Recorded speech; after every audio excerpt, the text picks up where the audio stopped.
gaunu tokią užklausą. Iš moterų dažniausiai. Kad noriu turėti turtingą vyrą. Noriu, kad tas vyras mane išlaikytų. Noriu, kad jisai pirktų man prabangias dovanas. Aš esu tokia faina, graži, protinga, kodėl man sunku pritraukti tokį vyrą. Va, mano draugė turi, jai ten dovanoja, viską rūpinasi, kelionės veža, kodėl aš negaliu. Kokią pamoką, žinutę pasąmonė siunčia va toks noras, tokios paieškos galbūt, ne, toks idealizavimas, įsivaizdavimas. Ką apie tai sako? Ką sako? Tai sako, kad žmogus yra labai kietam ego sluoksniui. Pirmas dalykas. Ir jisai kuriasi lūkesčius, kad kažkas man kažką tai privalo. Nu, bet kodėl jie privalo kažkas tai vežtis, pirkti dovanas, dovanoti ir taip toliau. Čia yra toks dalykas, žinai, ir toks labai didelis savanaudiškumas aš išverčiu. Mhm. Ir kas įvyksta to pasakoje? Tokiu požiūriu, kokius pritraukia vyrus? Nu, visokius gali, žinai, pritraukti. Gali pritraukti ir tuos turtingus, bet gali pritraukti ir tuos, kur jie lygiai taip pat norės pasinaudoti, kaip nori pasinaudoti. Kažkokiu tai būdu išnaudos arba dar kažkas. Ir jį tokiu vadu susitikę du ego ištrūkumo, iš to, žinai, pasinaudojimo, kažkuo tai kitu jie susitinka ir jų santykiai gaunasi tokie, kad to daryti. Mhm. Tai va, tai ką daryti? Kad susimokėt turi. Susimokėt tą kainą. Viskas yra duoti. Jo. Taip, viskas yra duoti ir gauti. Tu negali gauti nedavęs. Iš esmės. Jeigu tu nori kažkur tai, kad būtų padėta, tu prasme, iš kažkur kažką nori paimti, tu turi kažką padėti. Tu prasme, tai vyksta energetiniai mainai. Ir kaip klausia, kaip, tai gal tu neturi ką pasiūlyti iš tikrųjų. Dėl to tu neprisitrauki tokio žmogaus. Gal ta draugė, ta prasme, kuri ten turi turtingą ar dar kažką, tai gal jinai turi kažką tai daugiau pasiūlyti. Energetiškai turi galvoj, ne kažkaip. Tai gal jinai tiesiog, taip, galų gale gal taip įrašyta į jo struktūrą. Gal toks rezonansas yra, gal tokia, tas vadinamas gyvenimo kelias, žinai, taip sudėliotas. Čia vėlgi, žinai, gali būti daug niuansų, bet kaip prisitraukti, tai turtinga vyra. Nu, mūsų sociumas yra ant to pastatytas, žinai. Tai va, aš norėjau klausti, ar čia yra programa, gal yra programa šitą, kaip jinai? Pasąmoninė, šitą kolektyvinė. Ar tai gali būti, gal turbūt ir dar iš klasterių? Jeigu, tarkim, mama turi tokią, pavyzdžiui, programą, ar gali būti, ar gali veikti? Gali. Faktas, gali nebūtinai mama, prasme, gali būti klasteriai apskritai rašyti tokią programą. Toks fraktalas ir žiūrint per ką, kaip kas pasireiškia, žinai, bet tikrai gali. Ir kolektyviniai tai sąmoniai gali būti įrašyta, žinai. Nu, kaip gali būti, tai yra įrašyta, žinai. Tai kiekvienas žmogus per tą sąmoningumą, žinai, pradeda klausimus, kurie tie įrašai yra teisingi, kurie ne, kurie galioja man, kurie negalioja, žinai. Bet, nu, čia sakau, čia yra ego sluoksnis, svarbumo gal sluoksnis, nežinau. Ta prasme, ir taip pat žmogus mato tik tai išorinį pasaulį, nemato savo vidinio pasaulio pakankamai. Ir jisai galvoja, kad jis yra kažkuo tai labai ypatingas, kad kažkas tai turi jį, ta prasme, juo rūpintis. Bet gali jisai pats negali savim pasirūpinti. Gal pats nepasirūpina, todėl ieško išorėje, kad kas pasirūpintų už jį. Tai aš tokiais klausimais gal ganėtinai kategoriškas, tokiems žmonėms labai trūksta augimo. Labai trūksta daug vidinio suvokimo. Gal tai ir tėvo dar kažkokią įtaką vaikystėje gali turėti?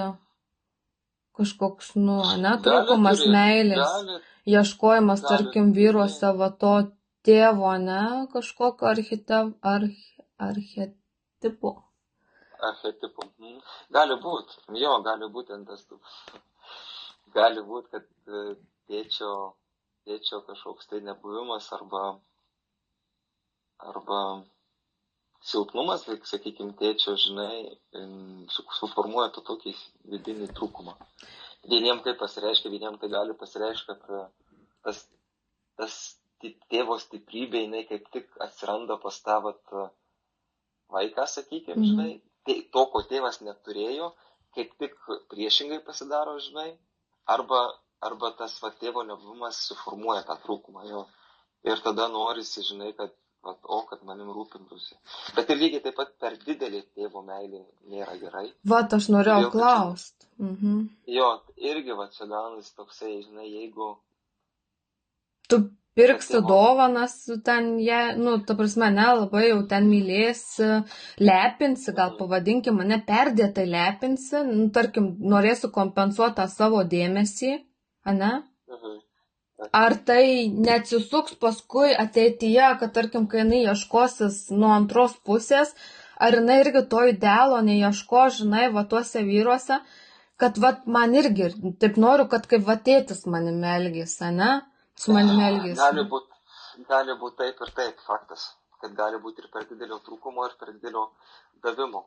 Ir tada nesigauna toks balansas, žmogus ten pasugeba savim. Susidėlio tam tikrų momentų, ir vėlgi dabar ką duoda tas tėčio per didelis dėmesys, per didelis davimas, per didelis lepinimas, ypač jaunuose amžiuose, jaunuose metuose, vaikas, žmogus, jisai nebemoka įdėti kažkokiu tai pastangų, įdėti kūrybos, įdėti kažkokią tai kas malonumo, nes tas siekimas iš tikrųjų yra malonus, gauti kažkoks tikslo užsibrėžimas, tas visas kelias, o čia kaip noriu to, tai toksai gaunasi, o tai vadinasi iš viską čia galiu gauti, bet nieko nesimėgauti, nes gauti lengvai, tai yra tiesiog duotas dalykas ir tai džiaugsmo nekelia. Tai labai reikia tokio balanso, ir dar vienas dalykas, kai žmogus nebeturi gebėjimų savim pasirūpinti, galų gale, kaip tos moteris, kurios nori, kad mane vyras, išlaikytų. Tai iš kitos pusės gal jos nesugeba ir neturi nieko, kaip savim pasirūpinti pačiai. Ką reikia daryti, kad nereikėtų norėti, kad tas būtų turtingas vyras šalia, o pati būčiau turtinga moteris. Tai čia labai daug niuansų, labai daug kampų, aš sakyčiau, yra, vieno atsakymo nėra, bet vėl vienintelis dalykas grįžti į save, grįžti į savo paties, stebėjimą. Aišku, ne visiems gal patinka tai girdėti ir klausyti. Ir tai suprast, kad tas noras, kad kažkas tai duotų, yra iš tavo trūkumo, kad tai yra iš egoizmo, kad tai yra, bet iš kitos pusės, gal tai sąmonė turi patirti. Taip, kažkokie iššūkiai, pamokos, pažinimas žmonių per taip, nes vėl dabar, aš atpažinau situaciją, sesė mano, tarkim, ją labai tėtis lepino. Man kažkaip, aš tokia kažkokia neutrali, manęs taip nelepino, man tokių dalykų nereikėjo, kokių jai reikėjo. Ir jai būdavo viskas ant lėkštutės, aišku, jinai jaunesnė už mane, vėl, tėvai kitaip žiūrėjo ją, kai, jinai atsirado ir panašiai. Aš jau gan didelė buvau. Tai tas, padėjimas ant lėkštutės, tėvo lepinimas, tėvo tenkinimas jos visų norų, lūkesčių, užgaidų, dabar prie ko privedė? Privedė, kad sunku surasti vyrą. Nes. Nes vyro ieško tokio pačio, kuris jai viską ant lėkštutės padės. Jinai nori, kad jis taip elgtųsi, jis nori, kad pirktų tą, nori, kad vežtųsi ten, nori tą, kad, ta prasme, užgaidos jau atsiranda, supranti? Tai va, tu išaugino tą, sakykime, tėvo vaizdą galvoj, kas jie, žinai, koks turi būti vyras, prasme, nes dukra dažniausiai ir paima, tai perima tą mąstymą, koks turi būti vyras iš tėčio, bet tuo pačiu jisai neužaugino atsakomybės už save. Ir dabar tie tėvai viską daro, kad vat, vėl patenkinti jos, užpildytų, ne, tas trūkumą, nes to sunku tą vyrą susirasti, ne, tokį, kokį ten svajonių jaunikį, pavadinkime, ne, svajonių vyrą. Ir vėl daro meškos paslaugą, vėl jie kaip pasakyti, tą savarankiškumą, ne? Gal ego augina, sakyčiau. Faktas, ta prasme, ateina laikas, kai tu vaikui turi duoti ramybę ir tai tas laikas ganėtinai ankstyvas yra. Taip, nutraukt. Tas laikas, kada vaikas turi pradėti galvoti savo galvą, yra 14 kažkokie metai. Taip. Kai tu jam turi palikti, aišku, jisai pats nepasirūpins savim, ta prasme, pilnai, žinai, pats visur tų sprendimų nepadarys, bet palik gebėjimą spręsk pats. Jau tu esi suaugęs žmogus. Lygiai taip pat, kaip ir kūnas keičiasi, žinai, ta prasme, atėjus paauglystėje mergaičių, berniukų, žinai, tų pačių aktyvuojasi tie hormonai, kurie tave daro, iš tikrųjų, tuo vyru ir moteriam. Ir tai yra tas amžius, kai jau tu turi, ta prasme, paliktam vaikui nedaryti visko už jį ant lėkštutės ir nepaduoti. Todėl, kad taip jisai neturės gebėjimo, ta prasme, rūpinti savim. Tada reikės kažkokio tai šalies, nes kaip kitaip. Kaip jis išmoks, kaip jis supras tą pamoką, kaip jis taps savarankišku. Ir kad ne viskas lengva, ta prasme, ne viskas tau turi būti padėta ant lėkštutės, ne? Gerai, tėvai, ne taip dėmesį išreiškia, bet, pavyzdžiui, vyras, tai, jis nėra tavo kraujo linija, prie ko jis privalo tau kažką, tai jeigu jis nori, ne? Jis tau padovanos. Bet jeigu jis nenori, kodėl tu turi jį prievartauti ir prašyti jo kažko, reikalauti? Taip, tai su tom dovanom, žinai, natūraliom viskas ten yra tvarko, bet jau kai žmogus nori, ta prasme, žmogaus santykių dėl to, kad gautų dalykus, tai ir čia yra meilė, žinai, mes šnekam ne apie meilę. Ir pritraukia tokius, žinai, santykius, kurių nenori. Nuo kurių bėga. Ir paskui prasideda kaltinimas, o kodėl man? O kodėl ten tai pasisekė, o man taip nepasiseka, žinai. Bet vėl buvo, žinai, skirtingi, kaip pasakyti, skirtingas suvokimas visiškai, mąstymas skirtingas. Ir čia net ne kažkoks stebuklas. Visas atsakymas, žinai, ta prasme, per daug tokių sluoksnių, kai nesusidėlioja. Nėra niekada vieno atsakymo, žinai, kai žmogaus taip tiksliai nepažįsti, ir nežinai. Bet jie yra skirtingi kampai, kurie suveda į visumą. Kodėl man tada gaunasi, kuo aš toks blogas, žinai, atrodo noriu ir negaunu. Pasitaisyk mikrofoną.